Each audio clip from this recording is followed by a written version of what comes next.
Hello, everybody. Welcome to another episode of Mondays with Mundy. And that's me, Jim Mundy, the historian and also the art curator for the Union League Legacy Foundation. And I mention art curator because this evening's subject is on art, and specifically a portrait of American President Rutherford B Hayes by Thomas Eakins. Yes, we had it in the collection, if briefly. So let's get to the story now, shall we? And to do that, of course, I'm going to share my screen. So let's go. Okay. I'm getting better at this, it looks like. I'll watch I say that and I'll screw it up. Oh. Bingo. Hot dogs. All right. So today's episode is called The Artist and the President, Thomas Eakins, Rutherford B Hayes, and the Union League.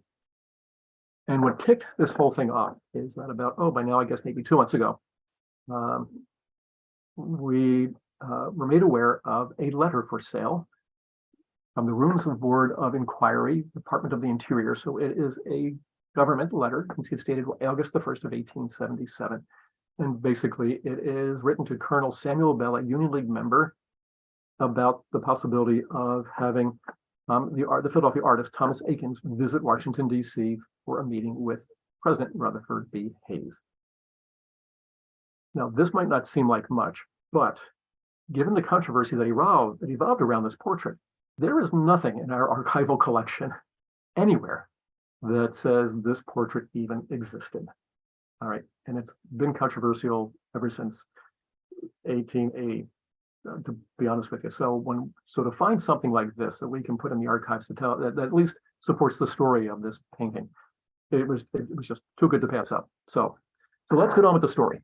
All right, Thomas Eakins. You can call him the hero if you want, the protagonist perhaps. So Eakins was born in Philadelphia. He entered Central High School in 1857, and then, as it is now, Central is considered basically a college prep school. And Eakins was a brilliant student, apparently. His best subjects were things like mathematics, science, chemistry, but he also excelled in history and languages. He spoke French fluently and spoke 3 other, modern European languages and Latin. I mean, I had a hard time with introductory physical science and as a freshman in high school, and I am in great awe of Eakins's scientific abilities, but they would come to play in the way he perceived of himself as an artist. After all, he became known as the greatest anatomical painter of his generation and in his lifetime. So Eakins in 1866 enrolled at the Pennsylvania Academy of Fine Arts. He was there for 4 years, where at the same time he also studied anatomy at Jefferson Medical College under Dr. Pancoast. So you can see he's using that scientific inquisitiveness to learn about how the human body functions, because his point was that you have to know how the human body works before you can paint it. So he's starting that already in the 1860s. After graduating from PAFA, if you will, he would then go on to l'École des Beaux-Arts in Paris, the world's foremost accredited School of Art and Architecture, where he studied in the studio of Léon Gérôme, probably the greatest living teacher and artist of his generation at that time. And Eakins would then return to Philadelphia after a few years in France, and he would continue his studies at Jefferson Medical College, only this time under Samuel Gross, who was then the leading anatomical physician or anatomist at Jefferson. And of course, Eakins would become famous for painting the Gross Clinic in 1876.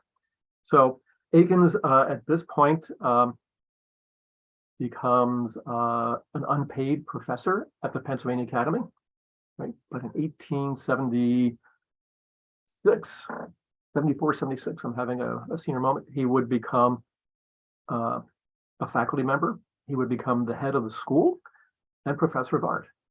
And this, of course, would be, for a man in his early 30s, was remarkable.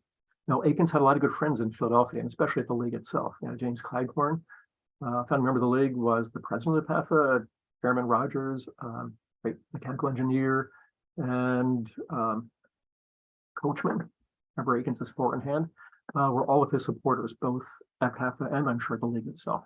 So all of that. So that's that. So that gets us to the next player in our drama, and that is Rutherford B. Hayes. Born in Ohio, a lawyer by profession, an abolitionist. He represented slaves and things like that, which is ironic because under his presidency, the government would stop Reconstruction. So, but be that as it may, I'm getting ahead of myself. Sorry about that. So Hayes would serve in the state legislature before the Civil War, and then during the war, he would actually rise in rank to become a brevet major general. After the war, he went back to Congress, House of Representatives, and when he left that, he became governor of Ohio twice. And from the governorship of Ohio, he went to the presidency of the United States. Now, but his election in 1876 was as equally controversial as what we've seen in our own generation here in 2016 and 2020, specifically 2020, because what happened back then is that neither the Democrat, James Blaine, or the Republican, Rutherford B Hayes, received enough electoral votes to win the election, even though Blaine won the popular vote. Now, at that point, without anybody winning the electoral college, the election now gets thrown into the House of Representatives, where they created a congressional committee, and they discovered, quote unquote, 20 electoral votes that were for Hayes. So Hayes now wins the election. But of course, that congressional committee was made up of some Democrats as well. And so the quid pro quo, because there was a quid pro quo, was that Hayes's administration would basically end Reconstruction as it had existed under his predecessor, U.S. Grant. Well, that's what they fought the war for. And that the government will withdraw all the American troops from the Confederacy, as it had been and was still, if you will, in 1877. So, controversy right out of the chute. So in June of 1877, only 3 months after Hayes takes office, because back then they went into office in March, a number of League members decided that, and they were Hayes supporters, that they wanted to have a portrait of Hayes in the collection. And so on June the 5th, member Colonel Samuel Bell wrote to Rutherford B Hayes, asking for permission to have his portrait painted and recommend that the artist that they had selected, Thomas Eakins, meet with the president so they can begin discussing how to get this portrait painted. Now, then the commission was for $400, which was a good piece of money back then. This is actually the first commissioned portrait that Eakins had. He was doing portraits before that, but not commissioned, that is, paying portraits. So let's take a look at what he had been doing beforehand. And actually, as I mentioned, Eakins and League were familiar with each other because it was in April of 1871 at the second Union League art exhibit that Eakins exhibited Max Schmidt in a Single Skull. And it was the only time this painting, which would become world famous, and it was the only time the painting had ever been shown in public. Well, so Eakins knew the League and the League knew Eakins. 1876, the Gross Clinic. Without doubt, the most controversial painting of its time, and also without doubt, today, one of the most famous paintings of any American artist at this point in time. I won't go into the details, but take my word for it. It caused a lot of controversy. So that's that one. All right, and you can, there's tons of material on the Gross Clinic, but it is an astounding, groundbreaking portrait in its own way. And again, you can see the anatomist of Eakins coming out and using his teacher, Samuel Gross. So next we have two portraits that Eakins did in 1877. On the left, the Archbishop of Philadelphia, James Kendrick Wood, and on the right, a family friend, Dr. John Brinton. And this is the portrait that Eakins had in mind when it came to Hayes. He wanted to do Hayes in a very similar pose to this, but a full-length portrait, because that's what you get, because that's what makes the most sense to Eakins, other than these traditional half portraits, because that's all the League was expecting at this point in time, was something, where you got the upper half of the body, maybe the hands, but certainly the head and the chest, and that was about it. So that's the letter, just to bring it back to you. So just to show it again, and again, don't try reading that cursive, it's a bear. So here's Eakins. All right. So when Eakins discovered, though, that this committee was only expecting half portrait, he wrote to George McCreary, who was the chairman of this art committee for this commission. And he said, look, I've got a much better idea. He said, I just did this portrait of Dr. Brinton. Everybody loves it. It's a great painting. I want to do a full-length portrait of President Hayes. Why don't you let me do that? Because it will be a lot better than just a head study, which I can do in just hours over the course of a week. But this would be so much better. Please let me do it. And on August the 4th, Colonel Bell wrote to the president again saying that why don't you and Eakins get together and talk about what this painting is going to look like? You can determine the style and the size. So at least Eakins has some hope that he can do something bigger and better than just a portrait. Now, Eakins doesn't get to meet Hayes until late September. And late September in Washington is hot and humid, and there was no such thing as air conditioning, right? So let's see what happens. So Eakins meets with Hayes and explains what he wants to do. And Hayes says, no, not going to happen. I just had this other portrait done by this other famous artist, and I love the portrait. Said he came in here. I sat for 15 minutes. He did a few sketches of me. Then he took some photographs, and then he left and produced the portrait that I actually like. All right. So Eakins is going, but Mr. President, I can do something so much better. But Hayes will not relent. Basically, all Eakins got to do was sit in the president's office while Hayes was there. Hayes is standing, he's moving around, he's swirling in his chair. Nothing that would really fit Eakins's concept of what he wanted to do, or even how do you sketch somebody who's moving around all the time? So clearly, this was not going to work from Eakins' perspective. But nonetheless, though, Eakins was committed to doing the portrait. So what he did do a portrait, and it was a half-length portrait that showed Hayes sitting at his office table, as it was called, at his desk. So you see his hands on the desk, you see his face, and there's some light shining in on the right-hand side. But that's what it was.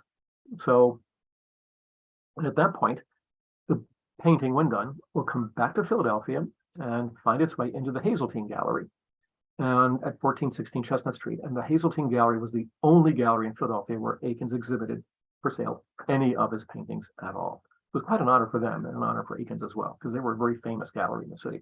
And not surprisingly, the Hazeltines were members as well. So the painting is there. From December of 1877 until, let's just say, the spring of 1878. And the art critics were fairly positive about the painting. They thought that it was, while not Eakins' best, because of the pose, which was rather awkward, apparently. Again, to try and cram in Hayes sitting at his desk, Eakins had apparently cut some artistic corners. But nonetheless, they all praised it for the strength of the portrait, the literalness of it, because after all, Eakins painted what he saw, and also with the comment that it was more anatomical probably than artistic, but still worthy of study.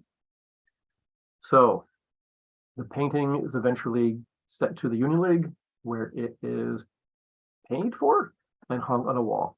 Now, again, I mentioned that, Eakins was a literalist. He painted what he saw. And apparently what he saw was President Hayes after he'd come in from a carriage ride or something, some physical exertion. And his face was flush and perspiring. And it made him look as if he'd been drinking, which is, in the Hayes presidency, in the Hayes White House, an absolute forbidden thing. It was, the Hayes White House was a temperance White House. Hayes's wife, Lucy, was known as Lemonade Lucy. The only once in the entire 4 years that Hayes was in office that was wine ever served. There's the funny expression that water flowed like champagne in the Hayes White House. So some members of the League thought that the Eakins portrait was disrespectful of the president and didn't show him as he should be shown. And so on their own, they commissioned another portrait of Rutherford B Hayes from the same artist that Hayes had done the one prior to Eakins. And that's the one. And what they then did is that A. Loudon Snowden, who led this group of artistic renegades of the League, if you will, he wrote to Hayes in June of 1880 and said, "My dear Mr. President, your supporters in the League who were disappointed at your portrait have taken it off the wall and replaced it with a new portrait of you that we think you will approve of much more than you did the Eakins. And furthermore, I will send you the Eakins portrait, and you and Mrs. Hayes will do with it what you will." And Snowden later remarked that he wouldn't be surprised if Mrs. Hayes put it in the rubbish bin. And that's probably what happened, because it has completely disappeared. It's not in Washington, D.C., it's not anywhere in Ohio, and it certainly is not at the Union League of Philadelphia. So what do we have today in place of Thomas Eakins? Yes. This is William Garl Brown, and this is the portrait he did of Rutherford B Hayes before the Thomas Eakins. he just basically copied his own portrait. What a shame. What an artistic catastrophe, I think, in some ways, that we had an Eakins in the League's collection for a very brief time, and now we don't. But that's the way it goes. So I hope you like that story. It's a really remarkable story. One of the great what ifs, and I think in the League's history itself. So thank you as always for watching. I hope you enjoy these episodes as always. I hope they're interesting and they keep you riveted to your computer screen or whatever it is you're watching on. So between now and the next time when we meet, stay well, take care of yourselves, and enjoy this beautiful spring weather. So thank you and goodbye.